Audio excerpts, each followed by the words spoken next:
The Man in the Iron Mask by Alexandre Dumas. Chapter II.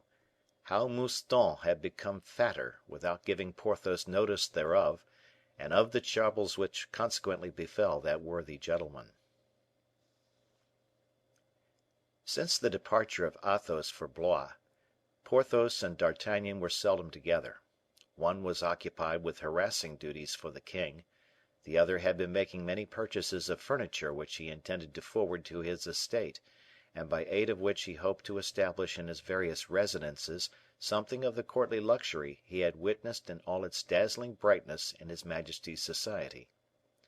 D'Artagnan, ever faithful, one morning during an interval of service thought about Porthos, and being uneasy at not having heard anything of him for a fortnight, directed his steps towards his hotel, and pounced upon him just as he was getting up. The worthy baron had a pensive, nay, more than pensive, melancholy air. He was sitting on his bed, only half dressed, and with legs dangling over the edge, contemplating a host of garments, which, with their fringes, lace, embroidery, and slashes of ill assorted hues, were strewed all over the floor. Porthos, sad and reflective as La Fontaine's air, did not observe D'Artagnan's entrance, which was, moreover, screened at this moment by M. Mouston, whose personal corpulency, quite enough at any time to hide one man from another, was effectually doubled by a scarlet coat which the intendant was holding up for his master's inspection by the sleeves, that he might the better see it all over. D'Artagnan stopped at the threshold and looked in at the pensive Porthos, and then, as the sight of the innumerable garments strewing the floor caused mighty sighs to heave the bosom of that excellent gentleman, D'Artagnan thought it time to put an end to these dismal reflections, and coughed by way of announcing himself. "Ah!" exclaimed Porthos, whose countenance brightened with joy. "Ah! Here is D'Artagnan. I shall then get hold of an idea." At these words, Mouston, doubting what was going on behind him, got out of the way, smiling kindly at the friend of his master, who thus found himself freed from the material obstacle which had prevented his reaching D'Artagnan. Porthos made his sturdy knees crack again in rising, and crossing the room in 2 strides, found himself face to face with his friend, whom he folded to his breast with a force of affection that seemed to increase with every day. "Ah!"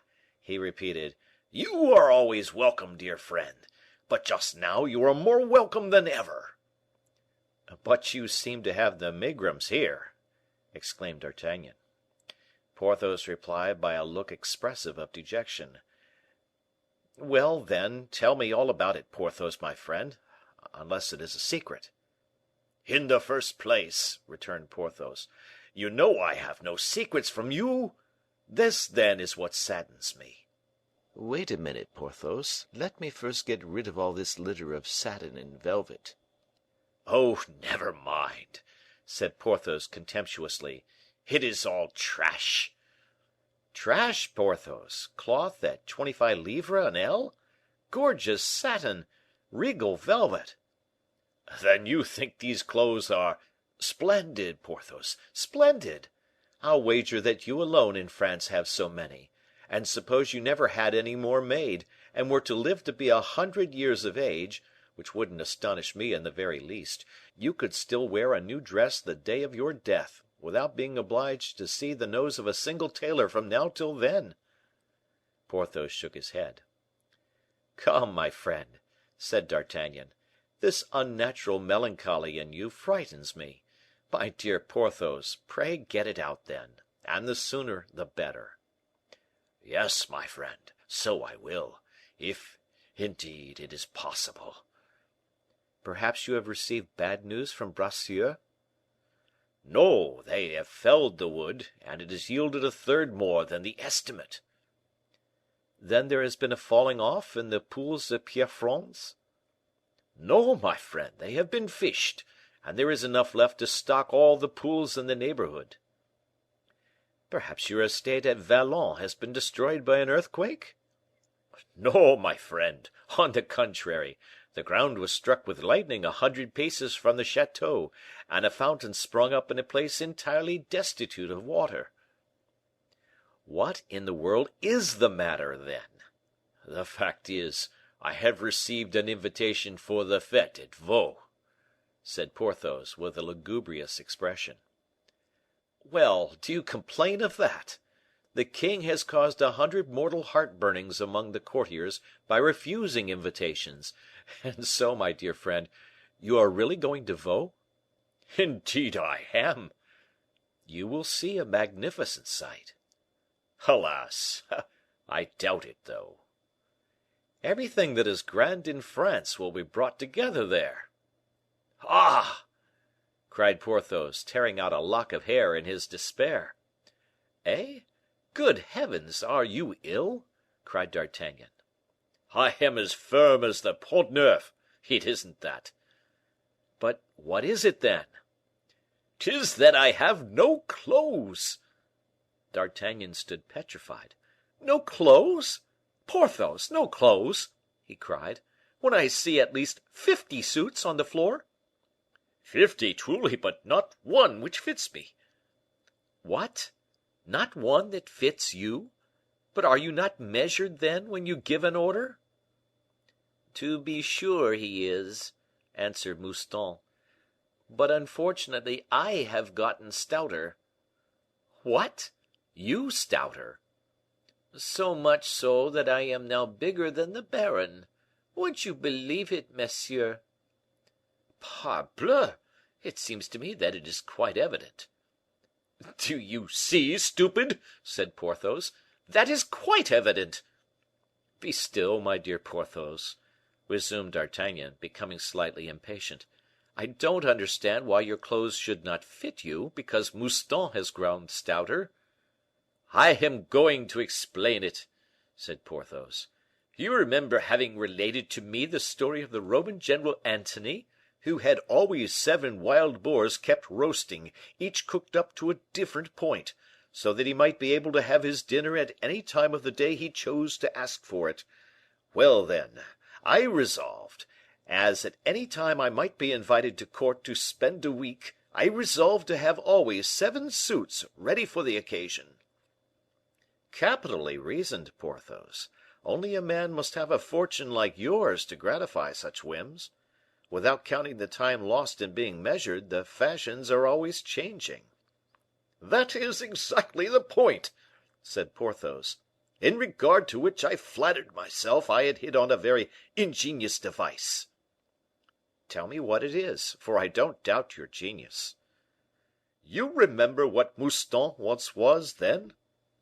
"Yes, when he used to call himself Mousqueton." "And you remember, too, the period when he began to grow fatter?" "No, not exactly. I beg your pardon, my good Mouston." "Oh, you are not in fault, monsieur," said Mouston, graciously. "You were in Paris, and as for us, we were at Pierrefonds." "Well, well, my dear Porthos, there was a time when Mouston began to grow fat. Is that what you wish to say?" "Yes, my friend, and I greatly rejoice over the period." "Indeed, I believe you do," exclaimed D'Artagnan. "You understand," continued Porthos, "what a world of trouble it spared for me." "No, I don't, by any means." "Look here, my friend. In the first place, as you have said, to be measured is a loss of time, even though it occur only once a fortnight; and then, one may be traveling, and then you wish to have 7 suits always with you. In short, I have a horror of letting any one take my measure. Confound it!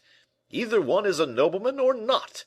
To be scrutinized and scanned by a fellow who completely analyzes you by inch and line, 'tis degrading.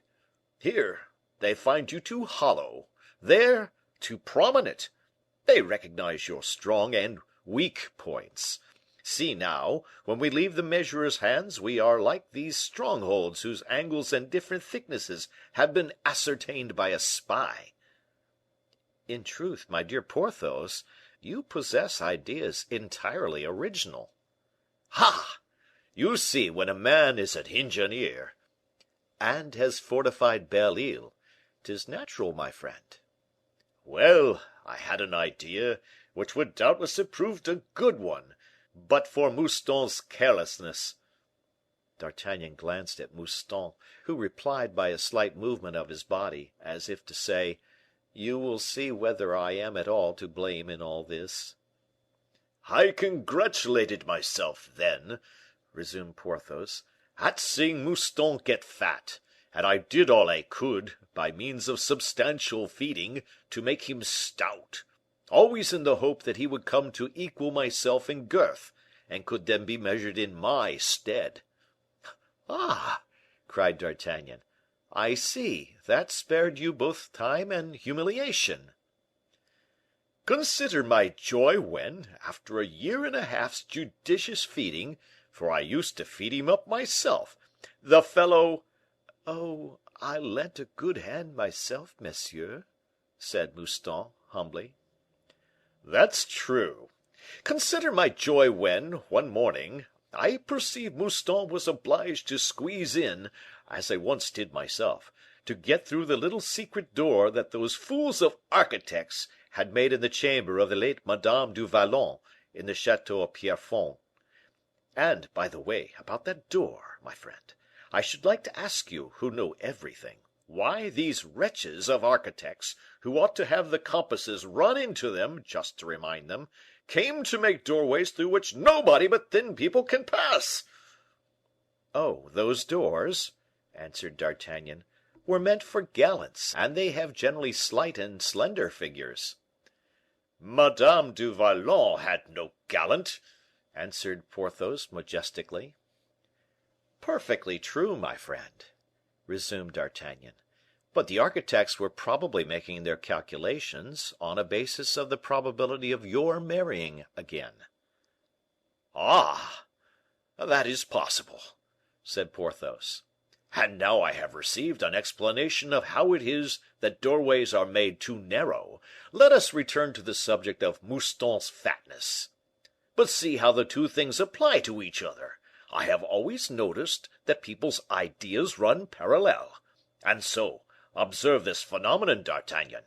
I was talking to you of Mouston, who is fat, and it led us on to Madame du Vallon." "Who was thin?" Is it not marvelous?" "My dear friend, a savant of my acquaintance, M. Costard, has made the same observation as you have, and he calls the process by some Greek name which I forget." "What! My remark is not then original?" cried Porthos, astounded. "I thought I was the discoverer." "My friend, the fact was known before Aristotle's days; that is to say, nearly 2000 years ago." "Well, 'tis no less true," said Porthos, delighted at the idea of having jumped to a conclusion so closely in agreement with the greatest sages of antiquity. "Wonderfully. But suppose we return to Mouston. It seems to me we have left him fattening under our very eyes." "Yes, monsieur," said Mouston. "Well," said Porthos, "Mouston fattened so well that he gratified all my hopes by reaching my standard, a fact of which I was well able to convince myself by seeing the rascal one day in a waistcoat of mine, which he had turned into a coat, a waistcoat, the mere embroidery of which was worth 100 pistoles." "'Twas only to try it on, monsieur," said Mouston. "From that moment I determined to put Mouston in communication with my tailors, and to have him measured instead of myself." "A capital idea, Porthos; but Mouston is a foot and a half shorter than you." "Exactly; they measured him down to the ground, and the end of the skirt came just below my knee." "What a marvelous man you are, Porthos! Such a thing could happen only to you." "Ah! yes, pay your compliments. You have ample grounds to go upon. It was exactly at that time, that is to say, nearly 2 years and a half ago, that I set out for Belle Isle, instructing Mouston, so as always to have, in every event, a pattern of every fashion, to have a coat made for himself every month." "And did Mouston neglect complying with your instructions? Ah, that was anything but right, Mouston." No, monsieur, quite the contrary, quite the contrary. No, he never forgot to have his coats made, but he forgot to inform me that he had gotten stouter. But it was not my fault, monsieur. Your tailor never told me. And this to such an extent, monsieur, continued Porthos, that the fellow in 2 years has gained 18 inches in girth, and so my last dozen coats are all too large, from a foot to a foot and a half. But the rest, those which were made when you were of the same size? They are no longer the fashion, my dear friend. Were I to put them on, I should look like a fresh arrival from Siam, and as though I had been 2 years away from court. I understand your difficulty. You have how many new suits? 9? 36? And yet not one to wear. Well, you must have a 37th made, and give the 36th to Mouston.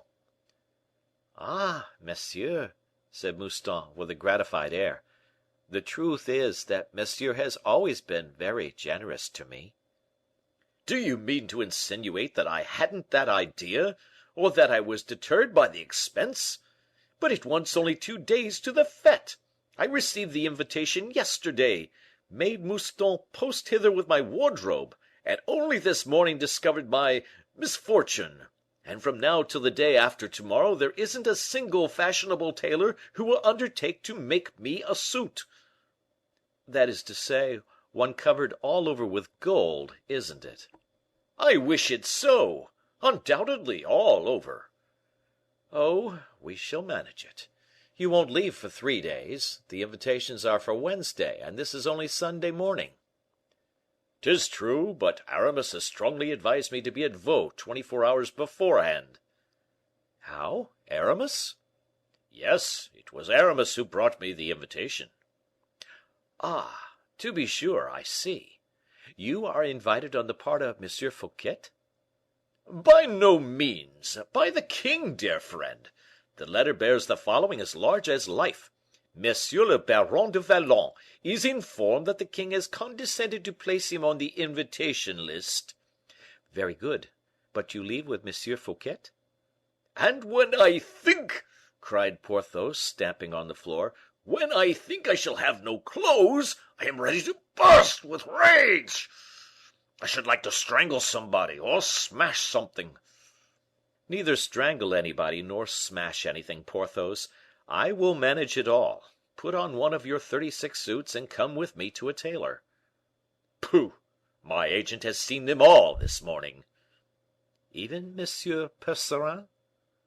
Who is Monsieur Percerin? Oh, only the king's tailor. Oh, ah, yes, said Porthos, who wished to appear to know the king's tailor, but now heard his name mentioned for the first time. To Monsieur Percerin's, by Jove! I was afraid he would be too busy. Doubtless he will be. But be at ease, Porthos. He will do for me what he wouldn't do for another. Only you must allow yourself to be measured. Ah, said Porthos, with a sigh. 'Tis vexatious. But what would you have me do? Do? As others do, as the king does. What? Do they measure the king too? Does he put up with it? The king is a beau, my good friend, and so are you too, whatever you may say about it. Porthos smiled triumphantly. Let us go to the king's tailor, he said. And since he measures the king, I think, by my faith, I may do worse than allow him to measure me. End of chapter 2.